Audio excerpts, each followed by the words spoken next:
Grace is finally receiving buffs in version 2.5, but with her comes even more exciting news as well. The ability to eventually guarantee an S-rank W engine from the new battle pass, and the new changes to Grace's kit have drastically changed the way that we'll approach her. However, in a shocking turn of events, there's actually a chance that even more will release in the future to make Grace even stronger, but more on that later. Before we go further though, as a reminder, footage from today's video will come from the creator beta server, so things are subject to change. But if you're curious about any of the characters that we'll talk about today, including Alice, Yuzuha, and more, click on the link in the description for all updated guides. As always though, if you enjoyed today's video, make sure to like, comment, and subscribe. But without further ado, let's break down everything you need to know about Grace. Before we go further though, a quick word from LD Shop, the sponsor of today's video. If you're looking to pull for Yanshin Guang and ZenlessZoneZero, this is definitely one of the easiest ways to do so. This is the LD Shop homepage, and it's a fast and reliable top-up site. With this, they offer discounted prices across a ton of gachas, including Zenless, and as you can see right away, the Zenless offers here are cheaper with discounts of up to 30% off. With this though, for example, the Internet membership normally costs $4.99 in the official store, but here, of course, it's lower and cheaper. Even the expensive 6,480 monochrome pack here is noticeably lower, and this of course will add up over time in terms of savings, but topping up is super easy. Just select the offer that you want, enter your server and UID, no account login required, click top up, and then you'll usually receive it within 5 minutes. If you use my exclusive link, you'll get 15% off instantly, plus an extra 5% coupon, saving you up to $50, and I'll have the link to this pinned at the top of this video. So if you're looking to top up this holiday season, make sure to use my link, and thank you again to LD Shop for sponsoring today's video.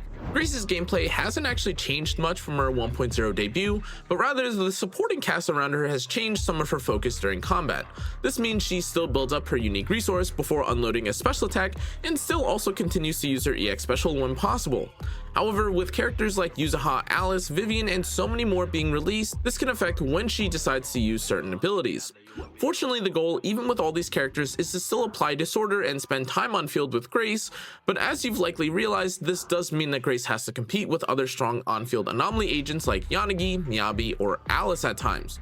As a spoiler alert though, at least for now, this does also unfortunately mean that she isn't beating any of these characters, but that isn't to say that the future looks bad for her. However, as a few changes to Grace's kit and a few details that you might have missed about version 2.5 do actually suggest that she could be strong potentially in the future. To understand what I mean by this, we have to first understand her kit. But if you're just here to see what's changed since 1.0, here's a quick image of all buffs to Grace, and you can pause/skip to what you're interested in. With her changes, Grace now has two unique resources, Zap and Pulse. Formerly, Zap when consumed simply increased the electric anomaly buildup of her special and EX special attacks, but with its change, reaching max stacks now allows Grace to throw an additional Vortex cluster grenade, pulling in enemies and dealing damage. Pulse, however, is a new mechanic that's also been added that can be consumed to throw a grenade that triggers a bloom. This is great for Grace's new potential damage output, but more interesting than this is the added ability known as Obstruction Removal Cycle.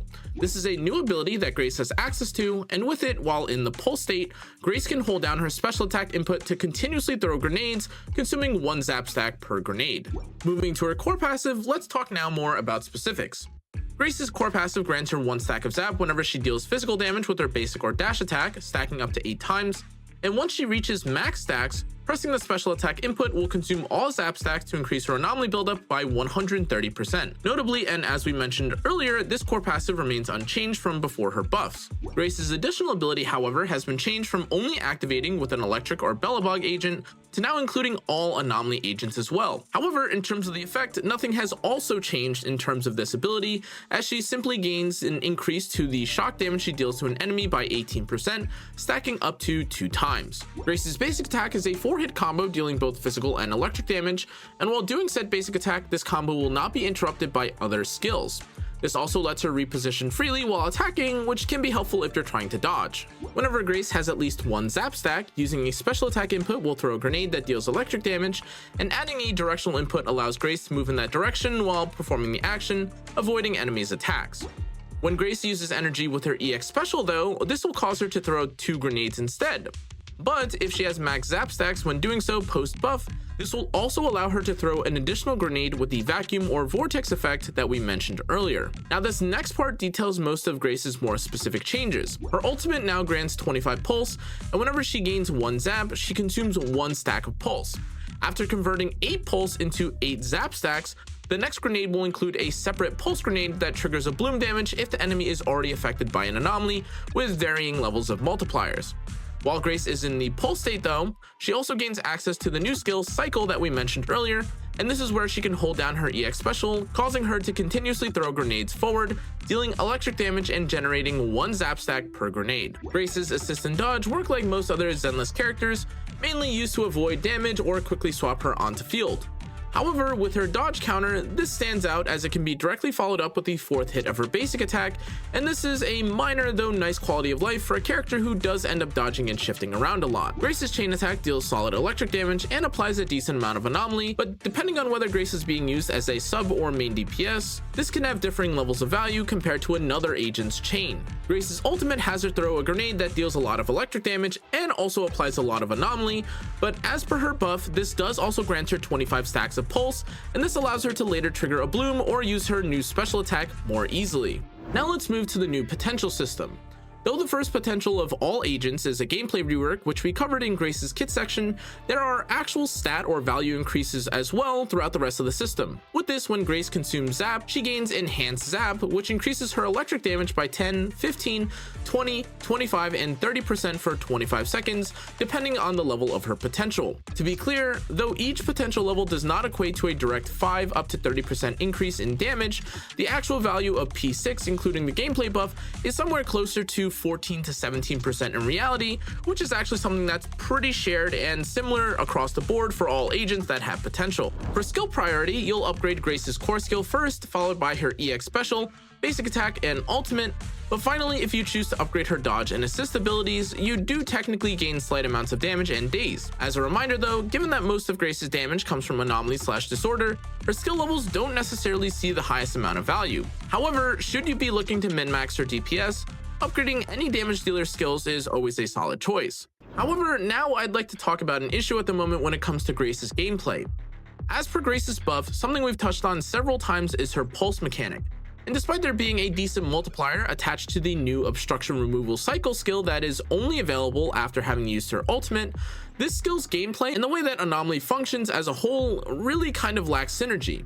What I mean specifically by this is that Grace would want to, in theory, continue generating energy via her attacks in order to continue using EX specials and build more anomaly/disorder, but because of the nature of obstruction removal cycle, Grace is forced to choose between a decent but not insane multiplier on a new skill, or continue her old play pattern of simply performing basic attacks and sliding in its special attack when possible, while also generating energy. Now, from having tested her at this point, I found this gameplay direction to be very odd for Grace, but then I read the new Shining Aria set, which got me to thinking.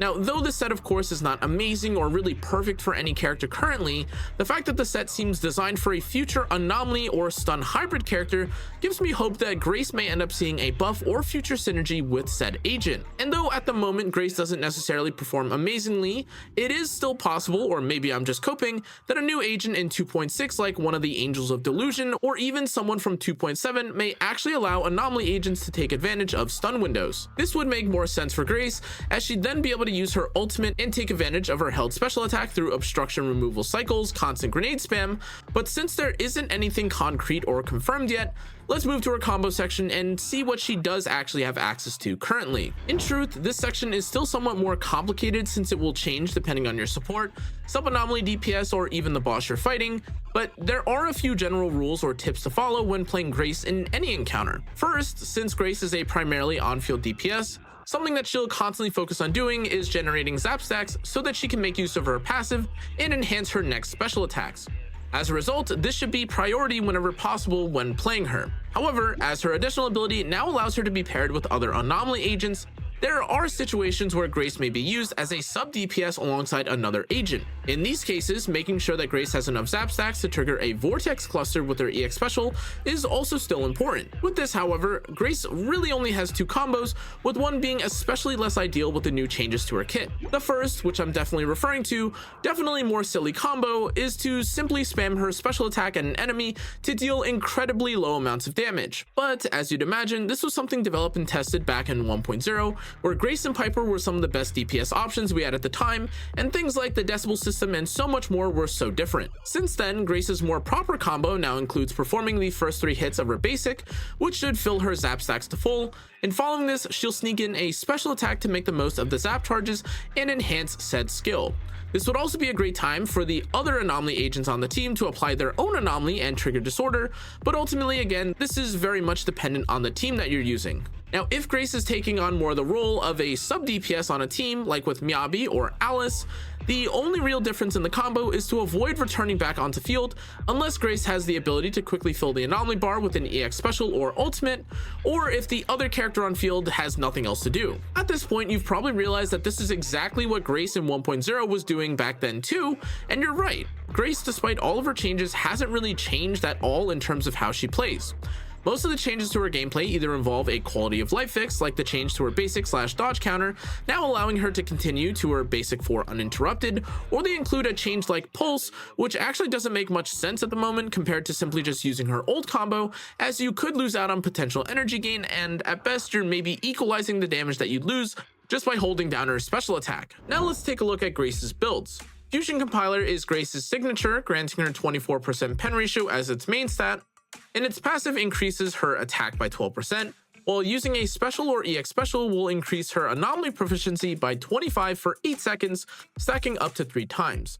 Now, despite this being her signature, this isn't actually her clear best in slot choice, and instead we need to talk about the other limited S-rank engines that she has access to. Time Weaver, or Yanagi's signature, is actually one of Grace's other best options, as this provides 30% attack as its main stat. Its passive increases her electric anomaly buildup rate by 30%, and whenever Grace hits an enemy already affected by an anomaly status with her special or EX special, she gains 75 anomaly proficiency. On top of this, if her anomaly proficiency exceeds 375, her disorder damage is increased by 25%. And since most anomaly agents look to activate disorder for damage, this is actually an amazing option for Grace. Performance-wise though, this is actually tied with our next option at being roughly 3 to 5% better than Fusion Compiler, with this depending again mostly on the boss or team that you use the engine with. Practice Perfection, or Alice's signature, is Grace's other best option, providing 30% attack as its main stat too.